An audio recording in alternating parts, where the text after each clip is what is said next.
அஸ்ஸலாமு அலைக்கும் வரஹ்மத்துல்லாஹி வரகாத்துஹு.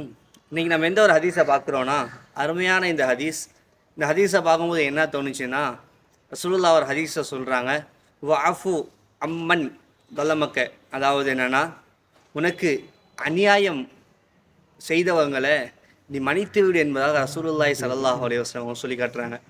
எவ்வளோ ஒரு அற்புதமான ஒரு ஹதீஸ். இந்த உலகத்தில் நீங்கள் பார்த்தீங்கன்னா தெரியும், நம்மளுக்கு பல்வேறு நபர்கள் அநியாயம் செய்வாங்க. அவங்களுக்கு திரும்ப நம்ம அநியாயம் செய்யணும்னு நினைக்கக்கூடாது. நம்மளுக்கு அநியாயம் செய்தவர்களை நம் மன்னித்து விட வேண்டும் என்கின்ற மிகப்பெரிய ஒரு நற்குணத்தை ரசூலுல்லாஹ் நம்மளுக்கு சொல்லி தந்திருக்காங்கன்னா, ரசூலுல்லாஹி ஸல்லல்லாஹு அலைஹி வஸல்லம் அவருடைய காலத்துலேயும் இதுதான் செஞ்சாங்க. ரசூலுல்லாஹ்வுக்கு எத்தனையோ நபர்கள் துன்படுத்தினாங்க, அப்பயும் ரசூலுல்லாஹ் அவங்கள மன்னிச்சு தான் விட்டாங்களே தவிர, அவங்க என்ன செய்கிறாங்க, என்ன இப்படி செய்கிறாங்கன்னு சொல்லி ரசூலுல்லாஹி ஸல்லல்லாஹு அலைஹி வஸல்லம் அவர்களும் அவங்க அநியாயம் செய்யலை. மாறாக ரசூலுல்லாஹ் அவங்களை மன்னித்து விட்டார்கள் என்கின்ற வரலாறு நம்ம பார்க்குறோம்.